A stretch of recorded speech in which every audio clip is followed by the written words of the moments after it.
Hello everyone, welcome to this video series on cryptography and network security lab. So in this video we are going to look at program 7. So before going into the details of the video, like and share this video and also subscribe to my channel for notifications on latest videos. So this program 7 is about encryption and decryption using Blowfish algorithm. Okay, so some details about Blowfish algorithm. So it is an encryption technique which was created by Bruce Schneier in the year 1993, and this was created to overcome the weakness of DES, which I already told you in the video of DES. So it is weak because of the 56-bit key, and brute forcing that 56-bit key is easier nowadays. Okay, so another, the advantage of Blowfish is it is faster than DES.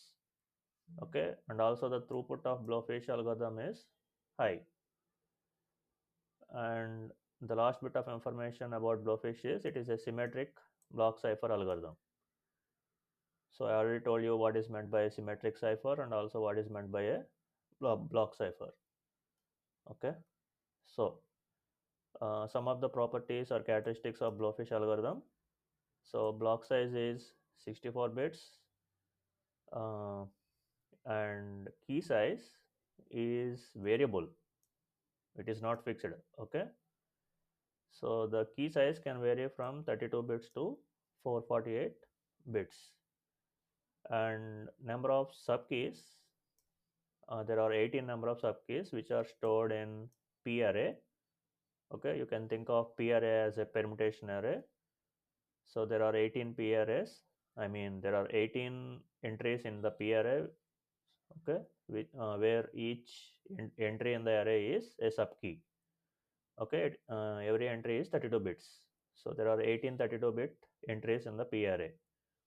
Okay, and number of rounds is 16, right? And number of S boxes, substitution boxes is 4, and each X box has 256 entries, which is of 32 bits each, right? So these are some properties or characteristics of Blowfish algorithm. Now let's see the overall process of Blowfish encryption. So first we take the plain text, not the entire plain text, but it is a block cipher. So the plain text is divided into 64-bit blocks. So the think of this as a block of plain text. So it is taking 64 bits, and it is going to input for round 1. As I already told you, there are 16 rounds. So this is round 1, and this round is taking another input, which is the first entry in the P array. I already told you there are 18 P array, 18 entries in the P array, right? So this is the first one. So you can think of this as subkey 1. Okay, it is 32 bits, and the output of round 1 goes to input of round 2, and the same thing happens, repeats up to round 16, and the output of round 16, which is again 64 bits, goes through another step called post processing, which takes two other inputs, which is entry number 17 in P array and entry 18 in the P array. So this is subkey 17 and subkey 18. Okay, and after post processing, the output that we get is called ciphertext, which is sent through the network to the receiver. Okay, so this is the brief overview of the process which is followed by Blowfish for encryption. Now let's see in detail about what happens in each round. Okay, so before going to that, I would like to talk something about these uh, entries in the P array.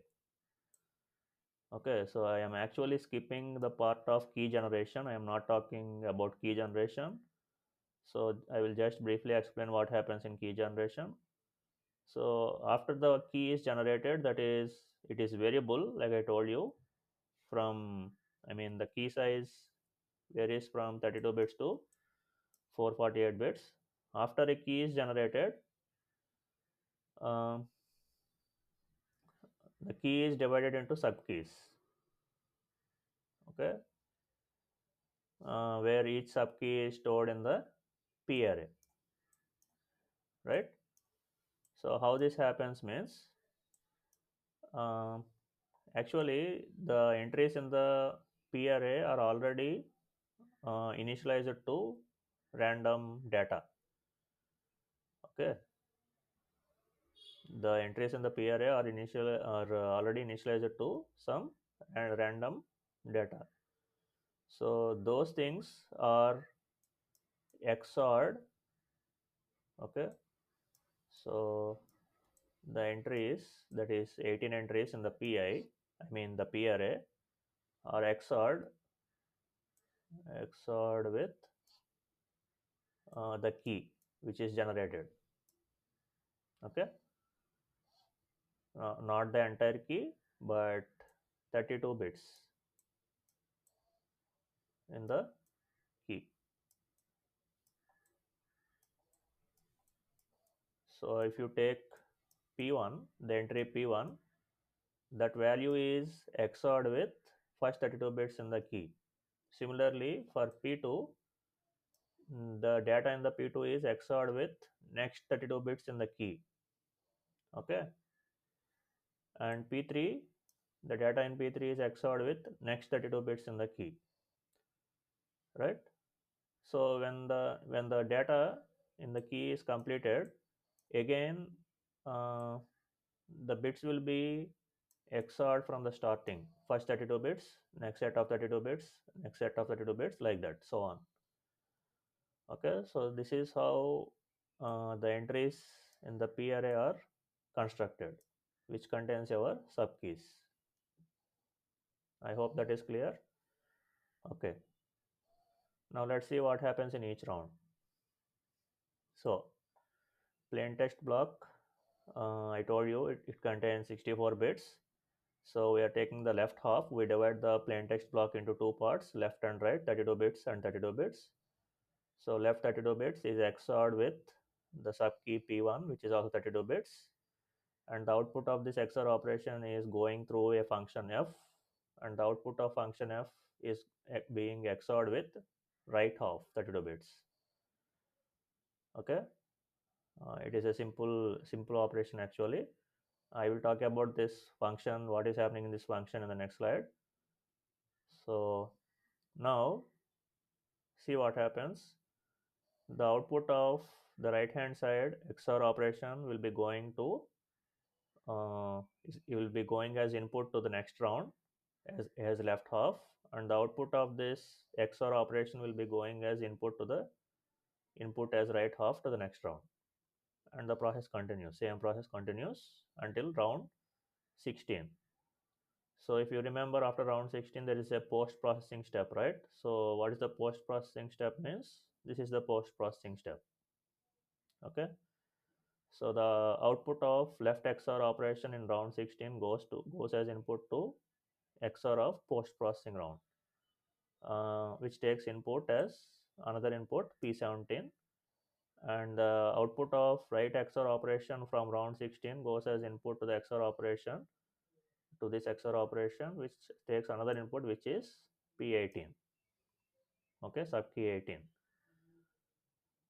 and finally the output of these both XOR operations is measured together, and that gives your ciphertext. Okay.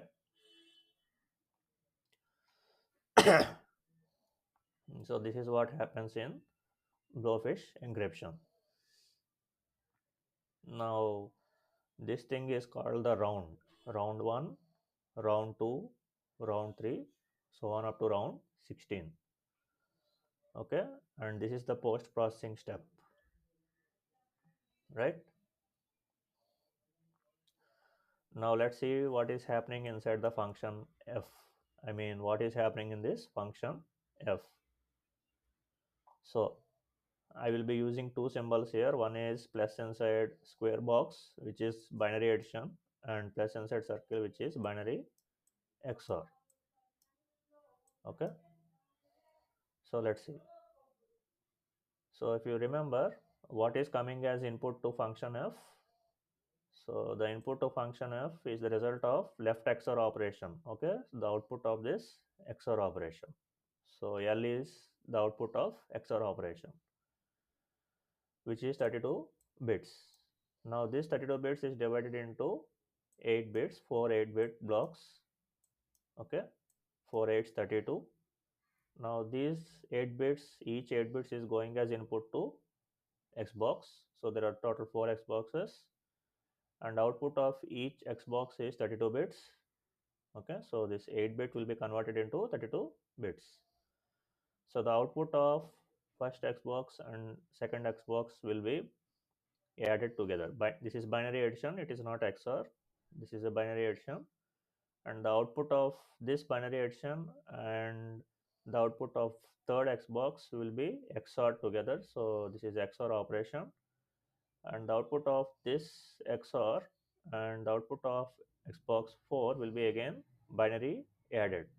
Binary addition will be performed, and the final 32 bits is the output of the function f. Okay, so what is this means? Let me go back.